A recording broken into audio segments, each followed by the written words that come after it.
Hey everybody, welcome back to this edition of The Market in a Minute. Today we have a special guest, Nick Pronsky. He's a senior loan officer with Fairway Mortgage. Nick's been in the industry for over 20 years. He's closed over 2,000 loans for a total funding volume of over 700 million in funded sales. My personal team, Nick helps a lot of our clients, so we know firsthand just how awesome Nick is. So Nick, we really appreciate you carving out time to be here with us today. Absolutely. So, thanks for having me. Yeah, absolutely. Our pleasure. Now, I've asked him to come and give us his perspective on a couple new products that we might see in terms of mortgage loans in the near future. But before we do that, Nick, can you tell us a little bit about what we're seeing in terms of the current interest rate and how many new applications are you seeing a week in the market? Yeah, so the rates have inched up a little bit during the government shutdown, but they're still much lower than they've been than most of this year. The average 30-year fixed rate as of today is averaging at 6.35%. 15-year rates are actually in the high fives right now, around 5.7, 5.8. So that's a good over 0.5% lower than what we saw in the first half of the year. Okay. And so how they move from here is anyone's guess. It'll depend on employment data, inflation data, and whether or not the Fed continues to cut rates. So there's a lot of speculation on that right now, but people are very optimistic that we will see further moves down in the next 12 months. Okay. The timing of that is anyone's guess. Yeah. But it could be as soon as 2 months from now or 12 months from now. So no need to wait. No, just there's no timing it. There's no crystal ball. It's just a matter of when will we see it happen, but people are optimistic it will. Right. Mm-hmm. Okay. As far as applications go, locally here in Central Texas, my team, I talk with a lot of other loan officers I work with. We've seen a very busy fourth quarter, especially compared to the last 3 years. Mm-hmm. The fall and winter of 22, 23, and 24 were actually pretty quiet. And that's that part of that seasonality, like the real estate market slows down around the holidays, right? Yeah. And so for us, we've seen a huge uptick and we've been pretty busy this fall, which has been great. I think people are seeing some of the amazing deals that buyers are getting out there, getting closing costs covered, getting price reductions, and being able to negotiate, which is, as you know, pretty rare a few years back. Absolutely. So, if you look on the national level, you'll see that when rates got below 6.5, you saw a big move up in mortgage applications. Okay. And so there's an argument to be made that there's certain thresholds when you cross them where it unlocks buyer demand. So so if we see rates drop below 6, which a lot of people are projecting could happen as soon as early next year, then we'll see a continued uptick in mortgage applications, both purchase and refinance. Wow. Mm-hmm. That's very encouraging. Yeah, I think so. Glad to hear that. In the news, we've been hearing a lot about this 50-year mortgage. What can you tell us about that product, what it would look like, and what kind of impact would it have on the real estate industry, if any? Yeah, it's made a lot of news. There's been a lot of talk about it. From a financial standpoint, I would say, to summarize, it's not a great financial decision by any means, just because of the added interest and the amount of time you're paying on that loan. Yeah. What a lot of people haven't talked about, so I was in the business back in 2006 and 7, they had 40-year loans, and those come with a higher rate. So usually about 0.25% higher. So using that math, a 50-year might be 0.5% higher than a 30-year, kind of like a 15 years lower than a 30-year.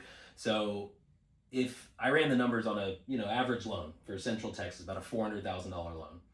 So if you're comparing a 30-year at 6%, and a 50-year at 6.5%, you're only saving about $143 a month. Okay. So $143. Not really moving the needle much. Yeah. And you're paying an extra $489,000 in interest. Wow. So if you really think about it that way, the amount of money you're saving compared to how much extra you have to spend, the biggest thing I noticed was when comparing how much principal you pay in the first 20 years. Yeah. So by the time you get to that 30-year, I think you paid maybe $45,000 towards the actual mortgage, whereas on a 30-year you've paid like $190,000. So you've gained so much more equity having a 30-year. Wow. So if the 50-year is ever rolled out, and that's a big if, we don't know if it will, there will be a time and a place for it, for people who are expecting their earnings to go up, because keep in mind, you can always pay more and pay down the loan faster with extra principal payments. But some people may prefer keeping their minimum payment lower. So it'll have a time and a place. I just don't think it's going to have a tremendous impact or save a ton of money for buyers. Gotcha. Okay, that's good info. Good to know. Now, kind of shifting gears, and what I think, I don't know, I'm most interested in this next product, so we'll see what your thoughts are on that. And that's kind of shifting gears and going over to this portable mortgage that they're talking about. Tell us about that, and who might those be best suited for? So porting a mortgage is something that's actually pretty common in other countries. So I believe it's the UK and Australia use it a lot, from what I understand. It's not allowed in the United States currently, but that announcement from the head of the FHFA turned a lot of heads, because you see a lot of people in homes right now that they would like to sell their home, but they don't want to get rid of that 2.75-3% rate, right? Sure, yeah. I imagine that's a pretty common, trading a 3% rate for a 6% rate, double the interest is what holds a lot of people back from selling and buying a home. So if this goes into, if Fannie Mae can work out all the logistics of making this a realistic possibility, it could be an amazing tool. It really could. There's a lot of challenges that come with it. So first and foremost, whoever is servicing that loan has to be the one to underwrite it, approve it. The biggest hurdle, I think, will be the down payment, because let's say you only owe $300,000 on that 3% mortgage, but you want to buy a $500,000 house. Do you have the $200,000? Because lenders will probably not offer a second lien or a second mortgage to go behind that. Okay. So it's not like you can do that 5% down with your low rate and then finance the rest. So you'll have to probably sell your house and then have the cash to actually proceed with it. Okay. But I mean, it's an exciting idea just because it'll help with affordability. I mean, a lot of people don't like their homes and love their rates, and giving them an option to keep that rate at whatever capacity to find a home that they'd rather live in would unlock a lot of activity in the housing market. Yeah, absolutely. Absolutely. Well, yeah, that's interesting. So with talking about unlocking and kind of getting things moving in the market, for those buyers that are thinking about purchasing something over this next year, what advice would you tell them? What should they be doing right now in order to get themselves ready to purchase a home? What would you tell them? The first step is getting pre-approved. So filling out a quick application with a lender, I'd be happy to help. It is a soft credit pull, so it does not impact credit scores at all, and it allows them to at least see where they stand.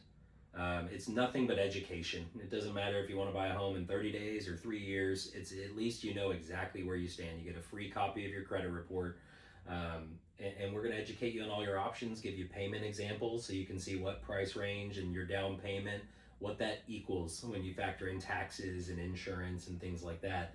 I think that is the most important first step, is just educating yourself on your options. There's no obligation to move forward at that point. It's just education. And so if you get to that point, and then a lot of people are surprised to see what they qualify for and what these payments look like. Some in a good way, some in a bad way. It just depends. But having that is the most important first step. And then those who can afford to buy right now, I can't stress it enough. The deals we are seeing are unbelievable. For years, we would get contracts and there would be zero seller paid closing costs. Now it's kind of the norm. Like most of the contracts we see, sellers are offering to cover buyers' closing costs. They're negotiating prices below the list price. I mean, it's a buyer's market. Yeah. And we have very strong buyer's market. Personally, in this market, I've been waiting to see this for several years, and it's very exciting to see first-time home buyers being able to negotiate and get into the market. Great points. So having that information, having good information to base your decision on whether or not you're going to make that move to purchase a home. Exactly. Yeah. I mean, that's always the first step, is getting real education.